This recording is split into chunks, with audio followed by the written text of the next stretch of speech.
the world order was made in 1945 at the end of a war. Civil war can begin a new order inside of a country, like the Chinese Civil War began their new order inside the country, 1949. And so that's like a new beginning. And what they always come out of wars. And a war is a fight for how the system works. So we'll begin there. After the fight of how the system works, it's a great leveler. It gets rid of a lot of the debts, and it starts over. And then there's a new power. In the United States, the New World Order, it was an American world order because the United States won World War II. It had 80% of the world's gold. Gold was money. It had the dominant military power. It had nuclear weapons. And because of that, we began the American world order. They carve up the world. Here are the borders. This group gets this piece, and so on and so forth. And then they begin. And and by the way, this has happened repeatedly throughout history. And so they start off with those new rules of the game. And you enter a period of peace and prosperity. And it's peace because nobody wants to fight the dominant power. The dominant power won. And there's a change in psychology really that you're dealing with, because quite often these things take place, they take a generation or more to take place, a lifetime. And the people who enter the war do so boldly. But everybody who enters the war and then goes through the war wish they never went through the war because it's so terrible. But they come out, as you point out, and then the war is over. They want peace, they want productivity, and so on. And then it's a great leveler, less wealth gaps and so on. And they work well together and they build a period of peace and prosperity. That is a long period of peace and prosperity. But during that peace and prosperity, more and more prosperity takes place, and they increasingly bet on that prosperity, and people get more in debt. And so you see the debt levels rise, and you see naturally, as prosperity comes, it comes in unequal ways. And some get richer than others. And so wealth gaps rise. And then those wealth gaps increasingly create opportunity gaps because the rich people have more resources to educate their children and give them the benefits. And so that happens over a period of time while the economy gets more indebted. And of course, as time progresses, other countries also rise. Those maybe that even lost the war, like Germany and Japan, they rebuild and they become competitors. And so what was a unique power of having won the war becomes less unique as there was more competition. And then you get a new generation of people who have a different mentality. They get used to those benefits and so on. And they are, let's say, less cautious in their financial behavior and so on. And so the classic ingredient also is that country that wins the war also has the world's reserve currency, because you need a currency to transact internationally. It's like a language. You need a language to transact internationally. And the winner of the war gets the world's reserve currency because everybody thinks that's the most stable, and they also want to save in it. So I think there are three big forces to keep your eye on. And when you see them in their cycle, then it's clear. First, are you earning more than you are spending? I want them to look at it as the country, but the country's nothing more than the aggregate of the people. And so when you look at those three forces, I want to make sure that they're clear and you could align them up and you could see where you are. Is the country earning more than it's spending and building savings? Or is it spending more than it is earning and creating debt? Because one man's debts are another man's assets. And when somebody is holding those assets and they're producing a lot more of that money in debt, they go down in value. Money goes down in value as they produce it to produce that buying power. And then that gets people bad returns, it produces a higher amount of inflation and then people get out of cash and bonds, and that produces rising interest rates while there's rising inflation, and that produces stagflation. So I want them to get the mechanics of that, because that's happening now. You could see it. This is not controversial.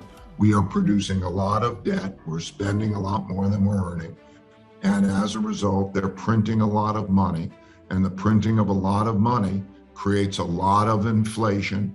And with that inflation, then nobody wants to, cash is trash. You don't want to hold cash. And you get out of that, and that causes rates to rise. And that's one of those three factors. So you can see it happening, and you could also see the cycle of it as shown in the book. The second force that is dealing with is the internal conflict force, how you are with each other.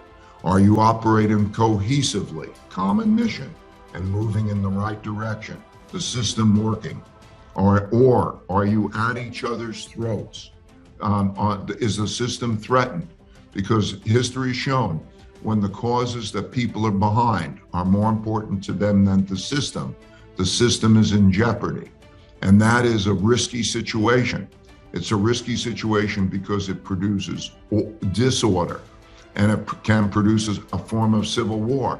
And at those times, when you have that, you see greater and greater polarity. In politics, it shows up at greater and greater populism of the left and populism of the right. And populists want to fight for their side. They're not moderates. Moderates want to work together to try to find a compromise that's best for the whole. Populists appeal to their crowd by saying, I am fighting for you. And they will fight each other. And that fight can be at the threat of the system. So in history, for example, we saw 4 democracies in the 1930s choose to become dictatorships as one side fights to the other because they become so disorderly. And we have a system right now that you could see that it is possible in elections that neither side might accept losing. And so the system becomes in jeopardy, and you see that the moderates leave the system. You can't be moderate. You have to pick a side and fight. And so you see this in the French Revolution. There were moderates in the early part of it, that recognizing that there were problems and wanting to work together. The moderates got guillotined. The polarity began. The same was true in the Russian Revolution. The same was true in the Chinese Revolution, the Cuban Revolution, and so on. Those polarity gets greater and greater as there's a greater intensity to fight. And that is the internal piece. And so you could see where we are in that internal piece. Right now, we see that moderates are dropping out of, choosing not to run for re-election. And you're seeing in the primary system that the fight is who's over most extreme in representing that. And you're seeing this greater polarity. And you see it reflected in many statistics. Something like 10 or 15%, I forgot if it's 10% of the Democrats or if it's 10% of the Republicans, I don't remember, versus 15% wish the members of the other party would die. The measure there, they don't want them to marry their children. I mean, there is a great polarity. And you're seeing that lead to changes in where people live. They're moving to different areas, not just because of tax reasons, but because of differences in values.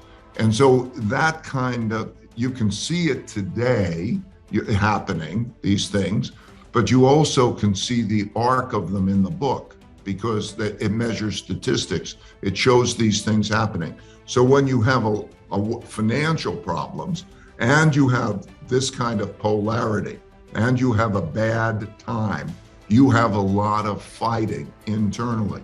So imagine where we are in the economic cycle. We're in the part of the economic cycle where they have given, the government has given a lot of money and credit to people. They've put it out. Well, no surprise, that's leading to a lot of inflation, okay? Inflation takes buying power away from people. And it also means that then there's going to be higher interest rates, and that's going to squeeze people. And so that makes that wealth gap and that wealth issue more difficult. So that's the second force. And the third force is the rise of a great power, the geopolitical force that's going on, that we're seeing today with China and Russia and so on, and how that's changing.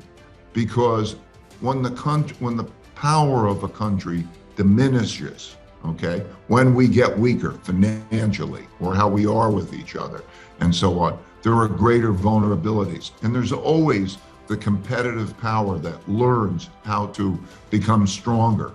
And competition always happens. There's the establishment, and then there's the new competition.